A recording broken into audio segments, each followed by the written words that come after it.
Well, this is the first time I get to say this, but I am running for President of the United States. And to do that, I think you have to have a certain resume to be able to do that, and I'd like to think that I do have it. I've been an entrepreneur my entire life. Ever since I've been 13 years old, I've been an entrepreneur, throwing newspapers, doing lawns. Since I've been 17 years old, I've paid for everything that I've had in my life. When I was 21 years old, when I was a junior in college, I started a one-man handyman business in Albuquerque, me, and 20 years later actually employed 1,000 people, electrical, mechanical, plumbing, pipe fitting. American dream come true. Naively, when I was elected governor of New Mexico, being governor of New Mexico and being in business wasn't really a plus, and so we weren't getting the work that we should have. So in 1999, I sold that business. Nobody lost their job, and that business is doing better than ever. Entrepreneurially, I ran for governor of New Mexico. I had never been involved in politics prior to running for governor of New Mexico. I went and I introduced myself to the Republican Party, much like I'm doing right now. But I introduced myself to the Republican Party a couple of weeks before I announced. And John Latuzio, who was the chairman of the Republican Party in New Mexico, he said, "Man, I like you. The Republican Party is going to love you. We're an open party. So when it comes to running for governor of New Mexico, it's going to be an open process. You're going to get to take part in the debates and the discussions that will go on statewide." And of course, I'm thinking this is all I could ever ask for. And then he says, I just think you're great, but you need to know that you'll never get elected, that it's not possible to come from completely outside of politics and get elected governor in a state that's 2-to-1 Democrat. Well, I got elected, and I would like to think it was based on what I had to say, and it's what I have to say right now. Everything should be a cost-benefit analysis. What are we spending our money on, and what are we getting for the money that we're spending? So in New Mexico, I think I was more outspoken than any governor in the country regarding school choice. I really believe in free markets. I really believe that bringing, in this case, educational entrepreneurs to bear when it comes to education would really make a difference. So I did that in New Mexico. It may be a bit of an embellishment, but I may have vetoed more bills when you consider the line items that I also vetoed in New Mexico. I may have vetoed more legislation than the other 49 governors in the country combined. And it wasn't just saying no. It was really looking at what we were spending our money on and what we were getting for the money that we were spending. And I really do believe in smaller government. I really believe that there are consequences of legislation that gets passed, and maybe it isn't in our best interests to pass all the legislation that we pass, that it layers bureaucracy on transactions that aren't made any safer by you and I, but that end up just making it so much more cumbersome, so much more burdensome, and ends up adding a lot of money as opposed to the notion of liberty and freedom and the personal responsibility that goes along with that.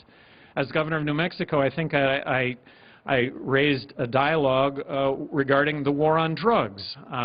It was just an extension of everything that I did as governor of New Mexico, which was what are we spending our money on and what are we getting for the money that we're spending. So I'm outraged over the fact that this country is bankrupt. And how did we get here? How did we get ourselves into this position? My entire life, I've watched government spend more money than what it takes in, and I've just always thought that there would be a day of reckoning with regard to that spending. And I think that day of reckoning is here, and that it's right now, and that it needs to be fixed. So who's responsible? A week ago, I'm asked, should President Obama's health care plan be repealed? Yes, I think that President Obama's health care plan should be repealed because we simply can't afford it. But what I said then, and I'll say now, I think Republicans would gain a lot of credibility in this argument if Republicans would offer up a repeal of the prescription health care benefit that they passed when they controlled both houses of Congress and ran up record deficits. Now, those record deficits and those spending, that spending is pale in comparison to today, but the point is both parties can share in where we've gotten to right now. I think we're on the verge of a financial collapse in this country, and the writing's on the wall. This isn't fear-mongering. This is we are going to encounter a financial collapse because, quite simply, we can't repay $14 trillion in debt when we're racking up $1.65 trillion in debt going forward. It's not going to happen. So I'm advocating balancing the federal budget tomorrow. I don't have a 20-year plan for balancing the federal budget. The plan for balancing the federal budget is tomorrow, and that's $1.6 trillion in reduced federal spending. You know that the debate and the discussion that went on a couple of weeks ago regarding government reduced spending was we need to be cutting government spending by 43 cents. What went on 2 weeks ago was about less than 1 penny. And it turns out after some analysis that it actually was like 1/100th of a penny of the 43 cents that we need to cut when it comes to federal spending. So we need to play out what happened in Washington a couple of weeks ago hundreds of more times if we're going to actually bring this to bear.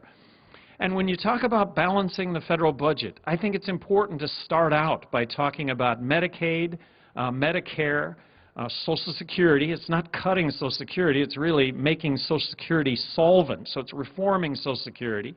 And it's defense spending. When it comes to Medicaid and Medicare, I think the federal government could simply grant the states a fixed amount of money, which would be 43% less than what we're currently spending, do away with all the strings, all the mandates, and give states the ability to deliver health care to the poor and those over 65. And that would be 50 laboratories of innovation. And I'll be talking about this whole time running for president.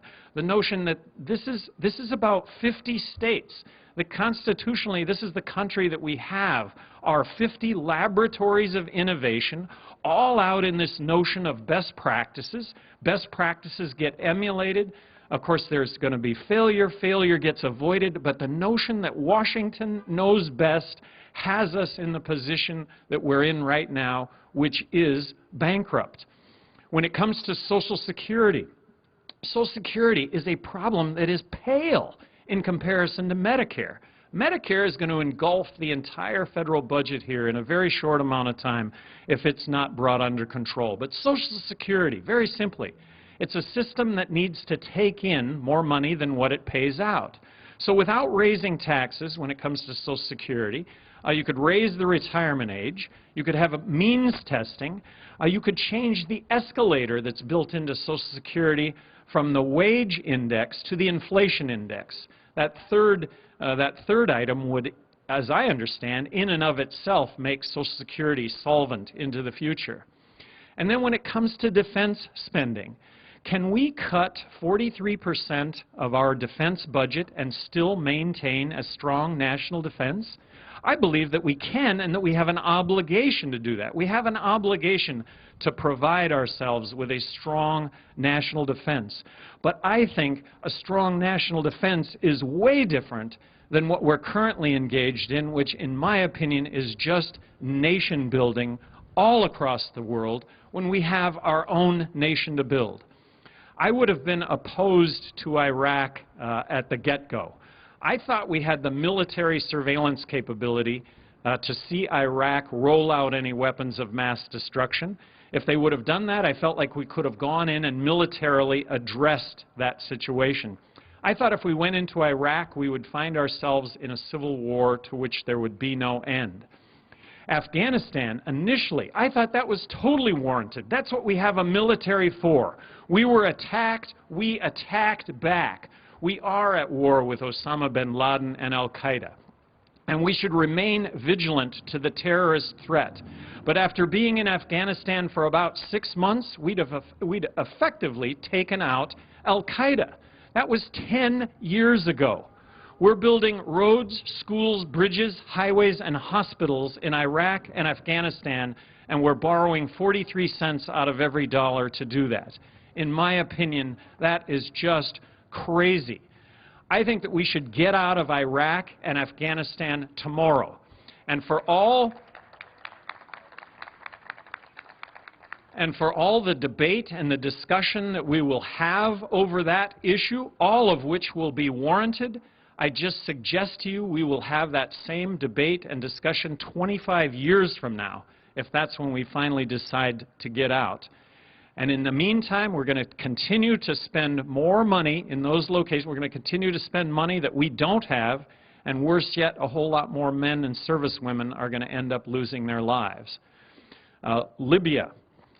In the environment that I'm in right now, I've got to issue an opinion on everything right away. So Libya, I'm opposed to what happened in Libya, A through Z, starting out with where was the constitutional authority, where was the Congress checkoff on us going into Libya, where is it in the Constitution that says that because we don't like a foreign leader that we should go in and topple that foreign leader? And who are the rebels in Libya? Have we not injected ourselves into a civil war in Libya? And aren't there 5 other countries in the Middle East right now that qualify for the same military intervention that we have implemented in Libya? Under the umbrella of a no-fly zone, Saddam Hussein existed for 12 years. Under the umbrella of a no-fly zone did the atrocities in Bosnia occur. So at what point do ground troops then become committed in Libya? And I think we've already seen that. The unintended consequence of government and its actions. We take out Saddam Hussein, and there goes the check to Iran, which may in fact be a military threat may in fact be a security threat to the United States. I don't believe that at this point it exists at all, but it's something that we should remain vigilant toward and will remain vigilant toward. So it goes on and on and on. I believe in free markets. In what I'm going to embark on, the discussion, the debate will be over government regulation, and free markets. And I am always the one that's going to defend free markets. I think when free markets are talked about in terms of here are the root of all our evils, I would always point out that, well, in fact, it's the reason the fact we don't have free markets is a result of the problems that we end up having. It's government and the unintended consequences of government and its actions, picking winners and losers. Picking winners and losers when it comes to business, picking winners and losers when it comes to banking, and picking winners and losers when it comes to foreign governments. The unintended consequence of government. And having been governor of New Mexico and having vetoed 750 pieces of legislation, I always tried to put myself in the position of what was going to be the unintended consequence of this legislation.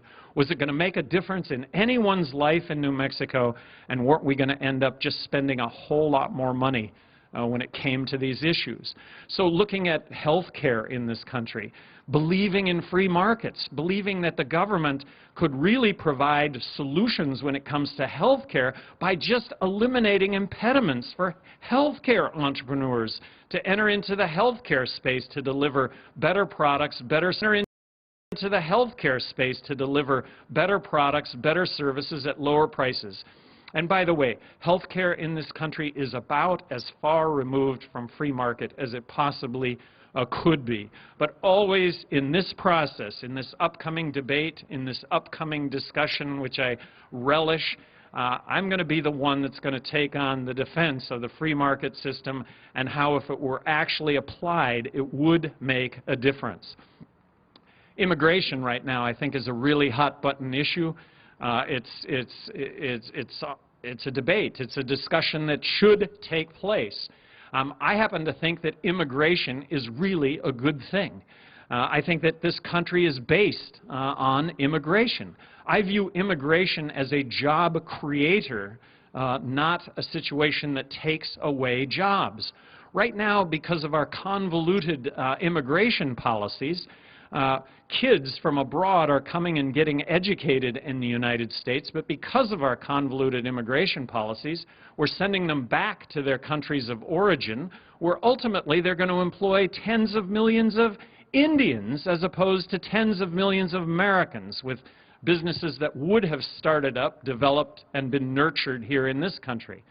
I advocate elimination of the corporate income tax, recognizing that it is a double tax, and by eliminating the corporate income tax, that would create tens of millions of jobs in this country. Very simply, this would be the place to start up, build, nurture businesses that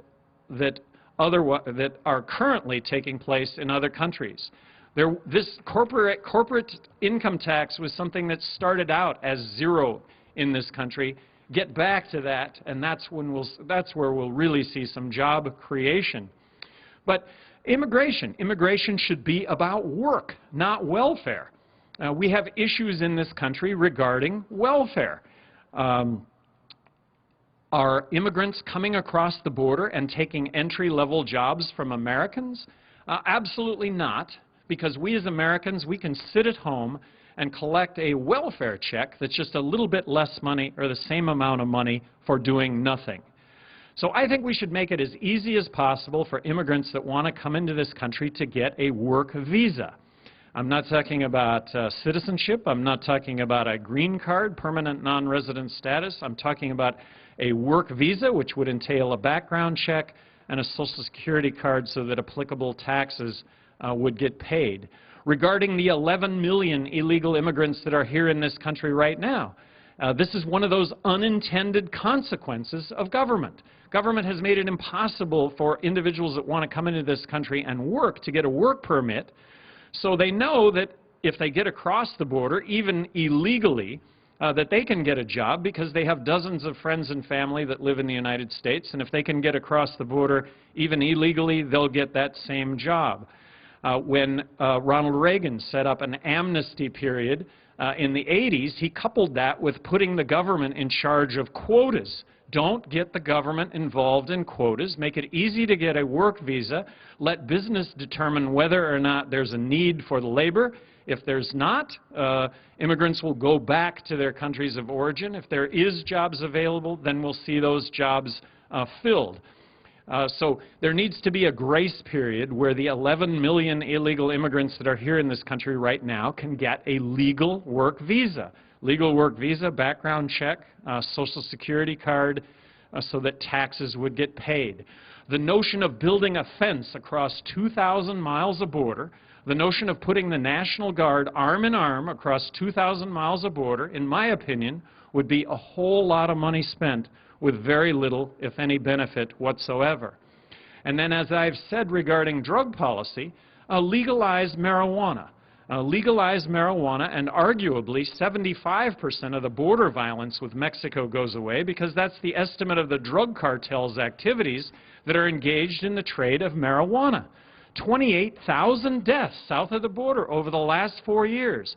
If we can't connect the dots between violence and prohibition, I don't know if we ever will be able to.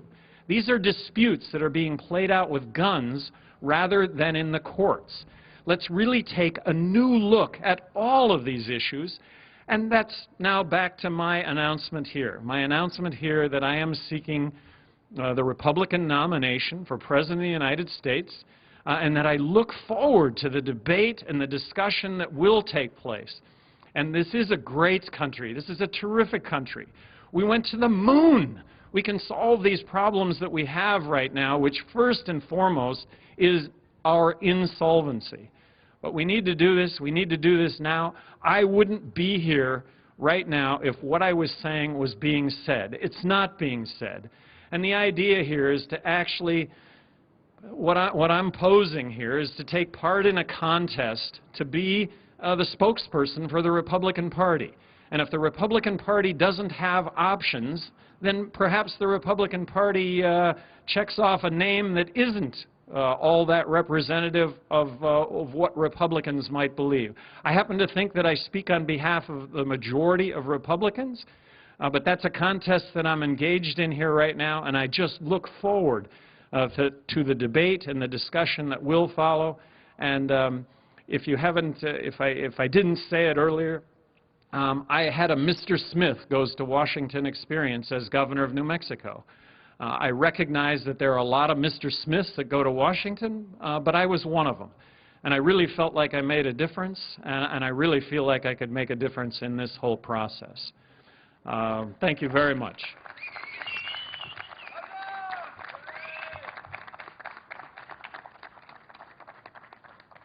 Take some questions, comments, any insults that any of you have?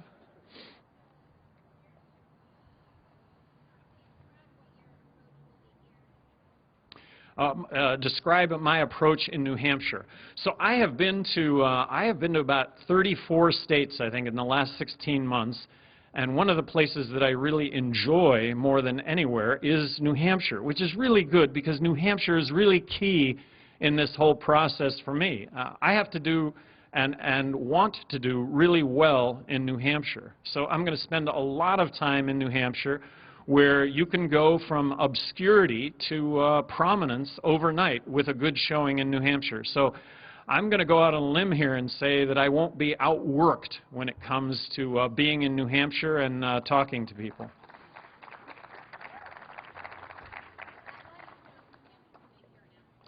Yes, it is. It is. It's really, it's key to the equation. It's key to the equation to do well in the early primary states where, again, you can go from obscurity to being in a place where the lights don't shine any brighter. And I love retail politics. I love the fact that it's really a one-on-one discussion, debate. I love the fact in New Hampshire, and I saw this right off the bat, you know, what do you think about Mitt Romney for president? Well, you know, I've only talked to him a couple of times. I'm having him over for dinner on Thursday night, but I'm still undecided. I need to meet them all. I like that. What's different? You know, I'll let you, I ran 2 campaigns for governor where I didn't mention my opponent in print, radio, or television. The idea was to present ideas. The idea was to give people a choice as opposed to the lesser of 2 evils. So when it comes to me and comparing myself to others, I'm not the person to talk to. I'd let you draw those conclusions.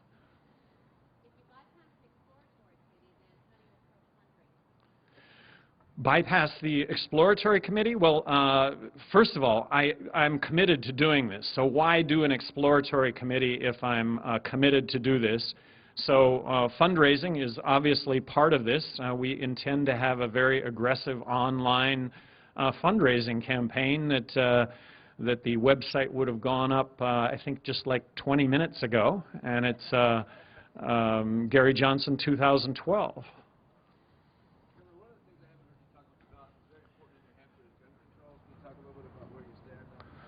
Well, when it comes to gun control, I absolutely support the Second Amendment. As governor of New Mexico back in 1995, concealed carry was something that was being hotly debated. I just saw that as an issue that would actually lead to less gun violence. That would be supporting concealed carry. So in New Mexico, I would have been able to have signed legislation allowing concealed carry in New Mexico, believing that it would lead to less overall gun violence, and I think we've seen that played out, given that so many states have passed that and that it has come to pass. Donald Trump joked that Mitt Romney didn't have enough money. We've got Romney probably trump all multi-millionaires in this race. A president who's talking about raising as much as $1 billion for his re-election campaign. How can you compete in that market? Well, how can you compete in a market that takes so much money? We really believe that we're going to raise enough money to be competitive, and to go along with raising that amount of money, enough money to be competitive, and this would be in the Republican primary. Obviously, that's going to involve a lot of work, and it's going to involve some entrepreneurship on our part to do things in a better, more effective way. So I have no complaints about the way about the process. I've been having run for governor of New Mexico. I don't have any complaints. The rules are what they are, and I accept that and expect to do well in this process.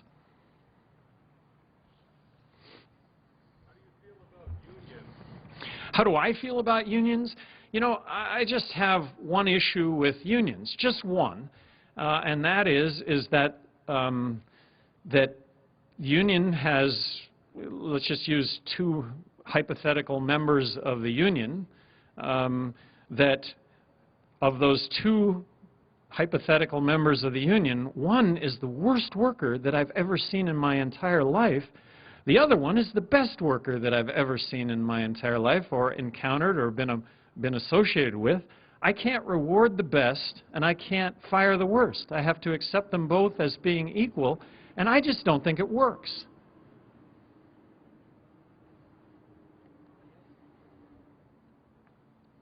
Thank you all very much.